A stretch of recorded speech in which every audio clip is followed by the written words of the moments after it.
it's good to get a win. Obviously, it's always fun to win. Now we got another opponent actually, sitting home that night and watching games the next day. You're sitting there watching all these games, and these guys hadn't played until they were a little later, and all of a sudden I'm watching the SC game, and I look over and they score 77 points. I said, oh boy, that's kind of like 77 points, a lot of points. And they do a nice job offensively. Coach was at Utah, does a good job. The defensive coordinator does a good job as well. So very well coached football team for their first time out, scoring that many points and playing pretty good defense as well. Paul Richardson, Sportscape coach. Two things. One, after looking at the film, could you point out some of the things you kind of liked about your freshman quarterback playing his first game? And then two, you talked about special teams. Is that just execution, or was that nerves, you think?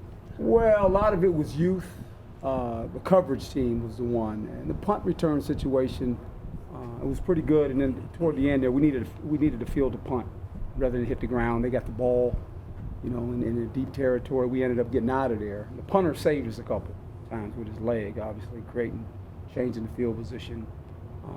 But it's just mechanics of the first game, of all those things coming into play. All of a sudden, now it's real.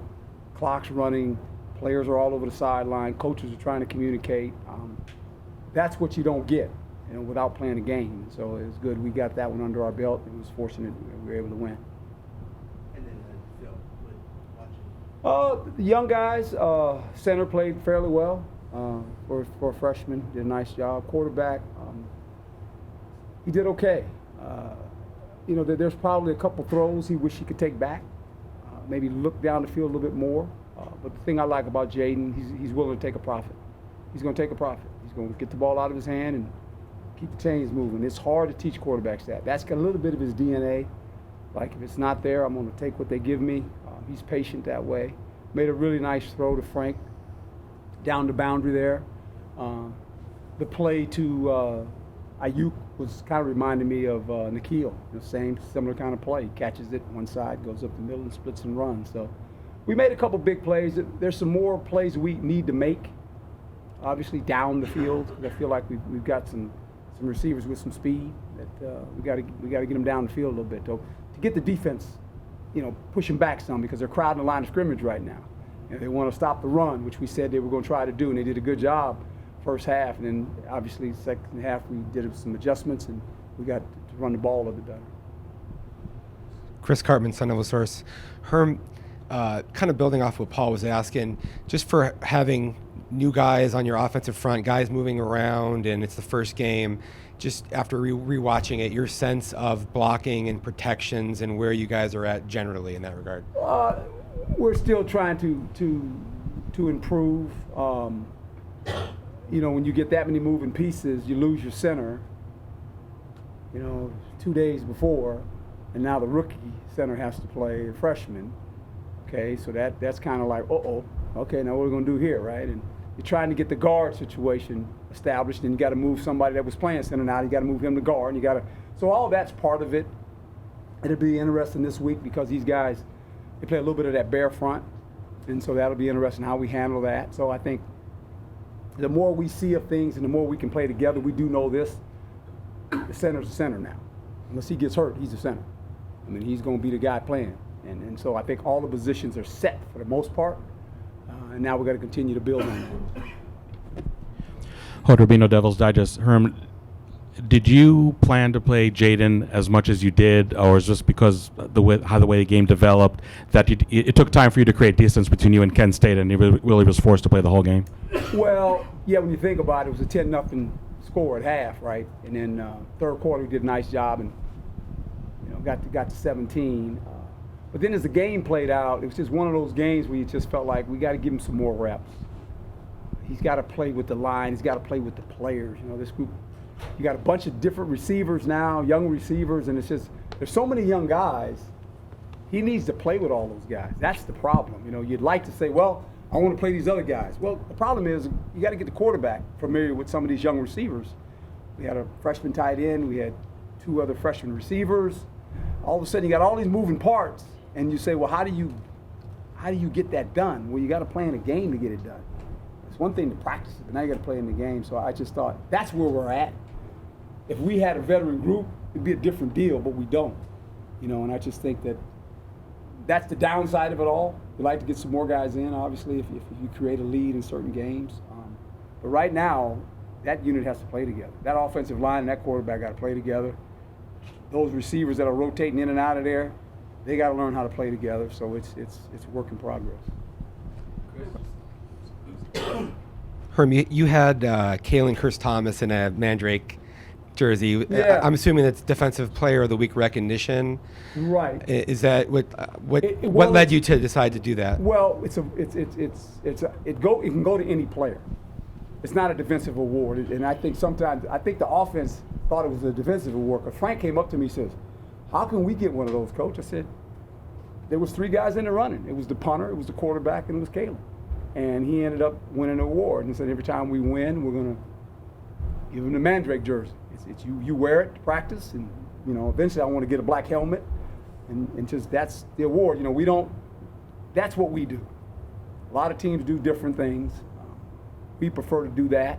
It's kind of a fun award. The players were excited about it when I presented it to them, and then I didn't realize that the offense just thought because the defensive player won it, they said, well, that's a defense. It's not. It's whoever the MVP is that game, and there was 3 guys in the running, happened to go to Kalen. So it's a fun award. They're excited about trying to get it. So says you got to win to get it. So if you keep winning, maybe you can hand out some more. Only one player will be able to wear it on a weekly basis. One. The guy that's the MVP of the game, he wears it the whole week. Yeah, and it's just a week. It's a week award when we win. Yeah. You didn't do that in the NFL, did you? No. They pay him money. Lots of money when you win. But we don't do that in college football. We give them awards, Wait, Jeff. I'm sorry. No worries. Greg Moore, Arizona Yeah. Republic. Coach, good to see you. Curious, what did Donovan do well, right? So we've been hearing that he played well, and I can watch the film and I can see a little bit of stuff, but can you speak specifically to anything that you saw? And then also, were there any thoughts about moving Cabral back to center? No thoughts at all about moving him. There was a conversation, but then we go, well, now we're going to be, he's practiced there the whole off season, and now we're going to move him back. We just said, the guy of your future is him, so let's let him play. And he did a really good job. As far as protection goes, as far as moving people, he's very competitive. Guys, think about this. You got a freshman quarterback, knock on wood now, and a freshman center. There wasn't any bad handoffs. There was no bad snaps. I say that, doggone it, and I shouldn't have said it. But that's the first thing you worry about. But he was very comfortable, and that's what we saw. We saw that in practice, and we said, this dude is, and we just said, I got to the point, I said, just start it. Don't mess around. Just start the kid and let him play. And he did a really good job. Hi. You talked about Turk after the game. Can you elaborate a little more on him, and then also Zendejas coming in that situation and performing the way he did, just a little bit on both of them? Yeah, both Zendejas, he doesn't know until we go to warm-ups. Basically, I'm in the locker room with Coach Slocum, and I said, okay, here's the deal. I said, go take him out and figure out if the kicker can kick. And Coach said, then don't let him kick. I said, Zendejas is up. Kid comes in and said, you're kicking. And he looked, he said, what? You got to kick. You got to kick the ball. And then the other kid, Plaster, I said, you're kicking off. And that's how it went. And went in there and kicked the ball and did a great job. The punter, you saw it in practice. I was just wanting to see if he's going to do it in the game, and lo and behold, he did it in the game. He hit it. He hit that ball. It was fun to watch.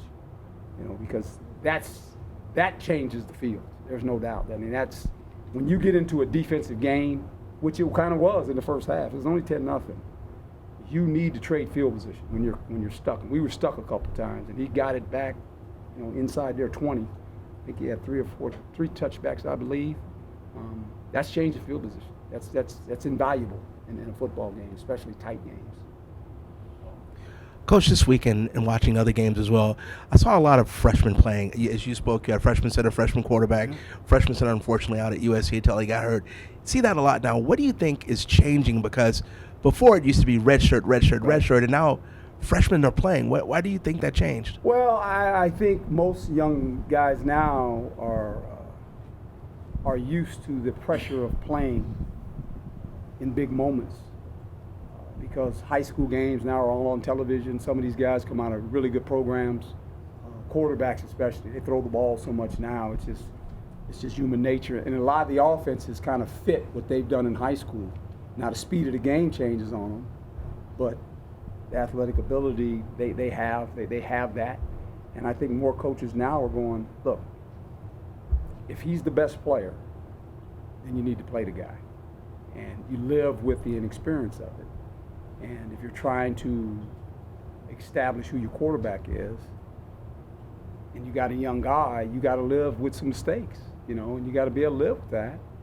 But going forward, if that is your future, the quicker you can play that guy. You see in the NFL. NFL, it used to be back in the day, you didn't think about starting a rookie quarterback. They sat on the bench for 2 or 3 years. Well, now they come in and the offenses really are tailored to a lot of these guys' strengths. And so you got to live with that, but you put them in a comfortable situation where you're not asking them to do a lot, and they flourish. And as you continue to play, they grow. Can you imagine where they'll be in their second year? After going through 12 games or whatever it may be as a college player, their second year, they're a whole entirely different guy. So you just play them and you live with the consequences of when they make some mistakes. Greg and Michelle. Coach, you put Eno back in. You mentioned after the game that you wanted to get him 100 Yeah. yards. It's a risky move in some ways. Yeah. What was your thinking behind that? He wanted 100 yards, and I was going to get him 100 yards. I don't know. But I told him, I said, you got one carry, man. And if you don't do it now, partner, I don't know what to tell you. So you better figure it out. And the lineman knew it too. And, it's one of those things where, you're always caught, you're not. If it was a situation where it was a pass, I ain't doing that. Because I'm not trying to get guys stats on passes. I just don't believe in that. That was the big argument with Tony Gonzalez and myself. That we had in Kansas City. We were up, and it was toward the end of the game, and I could have threw him a couple hitches or something to break the record, and I didn't. And he was mad. He was furious at me. And I talked to him the next day, and I explained my situation. He explained his. I said, Tony, you're going to be a Hall of Famer. I said, this day will pass. I said, but I'm not. I'm old school. I was taught by a lot of great coaches, a high school coach, a great head coach in Dick Vermeil, and you just, when the game is where it's at in certain situations, there's certain things you just don't do, for me. And I regard the game of football too highly to do that stuff. I'm not a stat guy, I'm a win guy. I just want to win. And whatever it takes to win, we're going to do it. And I don't believe in giving guys false stats at the end of games when there's nothing when the game's over. It's kind of like, 100 yards, you give him a ball. He's got to run the ball. It's not like I'm throwing a pass. You actually got to run the ball. And everybody knows we're going to run the ball, right? So he's got to earn it. That's a little bit different for me when it comes to that. That's all.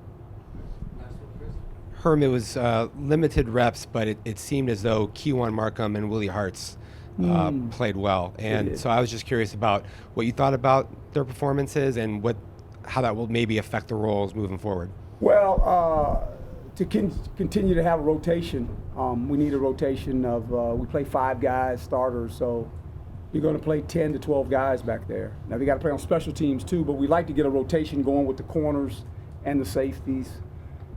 And in today's world, because of these speed-up offenses, and everybody wants to go fast, the more athletes you have back there, and you don't go from one level of athleticism to drop. It's now some of them don't have experience, but as they grow, and I keep saying this, we're trying to build a team, so you got to let them play.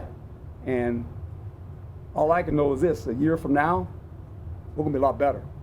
A lot better, because these guys are playing. It's no different than Rashard and all those guys that played last year. Now we got another 5 or 6 guys that are playing as freshmen, and they're going to play together. So now you're starting to build something that's kind of fun to watch, and they can run the defense. Eventually, these players will run the defense. They'll flat run it because they'll know it, and they all play together, and they can start giving hand signals of what they want to do, and I can check this now because I'm comfortable. So that's going to be fun to watch. Thanks, Coach. Okay. Thank you, guys. Appreciate you. Coach,